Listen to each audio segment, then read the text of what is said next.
Oh, this is football weather, man. You can't beat this. Kind of give us an assessment where you're at. I think this is practice 12. You're kind of in the home stretch here. Yeah, it's very pleased with where we're at. We've gotten a lot of scenarios, a lot of situational football that we've had kind of came up. And what I like about our structure of practice is we just put the ball down and go play. You know what I mean? And so there's a lot of scenarios that come up that you kind of got to work through offensively, defensively, and special teams. And so, we're kind of getting an idea of depth chart wise where guys are at, and who we can count on. This last scrimmage will be critical on finalizing some of those details. What is it you still want to work at here as you come down this home? I mean, everything. I think it's we got 18 days till game day. So all three phases. Every scenario. Like I said, we got like I said at the early start of camp. We got veteran guys, but not a whole lot of guys that have had experience with each other. And so it's just putting them in those adverse moments and trying to put as much pressure on them as possible now, so that when we get to game day, they've done it before, they've seen it before, they've felt it before, so that they can rely on their preparation.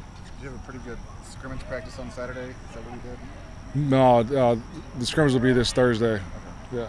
What is it you want to work on there? Just game scenarios, anything in particular? Yeah, we're just playing ball. Like I said, the more we can just play with each other, the better. So we're not easing into the season. We got to be ready to roll with the quality opponent in Fresno State coming in our place. Will that be the final scrimmage?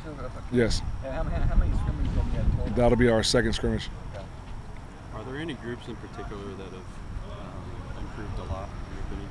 Yeah, our O-line has improved tremendously. Coach Johnson done an awesome job with those guys. We obviously added a couple faces, and guys that were here did a great job in the offseason with Coach Rowe and just changing their bodies and getting stronger, getting bigger, and they're gelling. And what we do defensively kind of puts pressure on that group in particular, just with the one-on-one blocks and different twist games that we do. And so those guys are getting inundated fast with communication and playing with each other.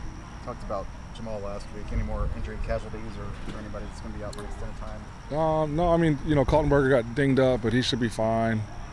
We've had a couple guys with some soft tissue injuries that will be ready come the start of the season. So we're fairly healthy, with the minus Jamal. You think one side of the ball is ahead of the other right now? No, I mean there's back and forth every day. One day the offense will seem like they have the upper hand, but they're still back and forth. Next day the defense seems like they have the upper hand, but there's back and forth, which is what you want to see. That means the guys are competing. It's weird from my perspective, being a defensive guy and now like cheering for both sides of the ball. That's a work in progress. What are you most pleased with, and what do you still think needs the most work? I think I'm most pleased with the buy-in and the want to. Like, guys are enjoying going to work, they're enjoying practice, and we're making practice hard. It's difficult, and we're asking them to do things that they haven't done before. So just their willingness and commitment to striving to get better every day. That's what I'm most pleased with. What do we got to work on the more? Just the attention to details and technique and fundamentals, especially when we get tired. We always do scenarios at the end of the game, at the end of practice, much like it would be at the end of the game when you're the most tired, and that's when the details and the fundamentals and techniques matter the most to put you in positions to win tight games. And with our schedule, it's going to come down to the fourth quarter most of the time. So I think that's just where we got to fine tune. What we're doing when we're tired and when the game matters most. You mentioned the depth chart. Have you put much stock into redshirt candidates or anything like that? No, not yet. That'll be after Thursday's scrimmage. I know you talked about it this spring a little bit, just with you guys being unique on both sides of the ball from the rest of the conference. Mm-hmm. How much have you shown just different looks that they could see throughout the season, or is that something that you'll just... We'll get into that as we start getting into game prep. We had a segment last practice, like an emphasis segment where, we did some more 4-down stuff for the offense, some quarters and cover 3 stuff for the offense. And offensively, they gave us more 12 personnel, 2-back sets, and different things like that, that we'll end up seeing throughout the course of the season, but that's definitely different from what our identity is offensively and defensively.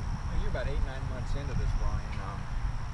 What do you think the biggest thing you learned about being a head coach? Just the one, like, to trust the guys you've hired to do their jobs at a high level and operate efficiently, so that I can do my job efficiently,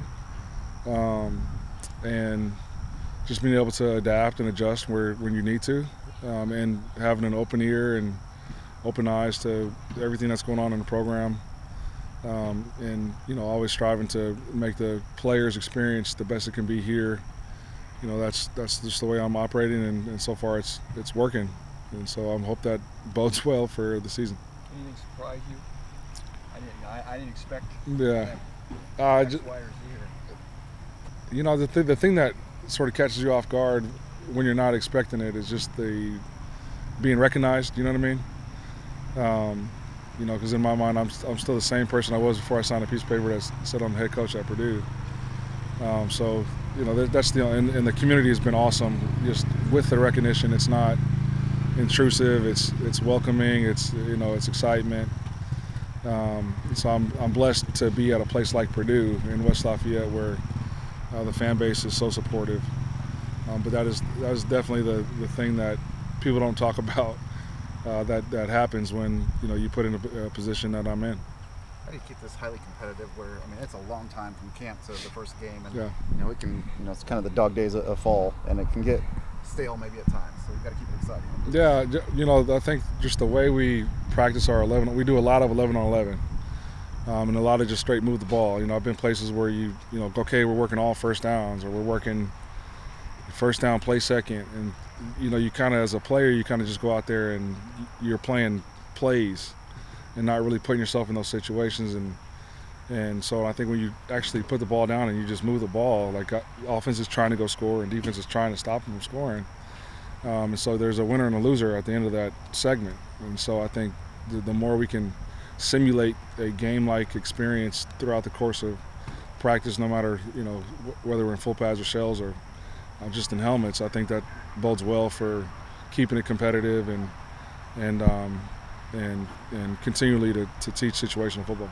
How impressed are you with the depth that you've built here in such a short time, where in the spring you had almost no depth at most of the positions? Yeah, it looks like a completely different team. I'm sure you guys come out and see it too. We added a lot of guys, and to their credit, they've gelled really well with the guys that were already here, and so they've gotten chemistry, gotten camaraderie, and I'm just very, very pleased with the guys we took and the guys we kept. You got Fan Day Friday. Why are days like that important for this program? Just to get out in front of the community, and as much as they appreciate the product we put on the field on game days, we appreciate the support and the excitement that they draw to our game, and so I think it's always good for the two to interact on a personal level, like a day like Fan Day provides. You guys got to go swim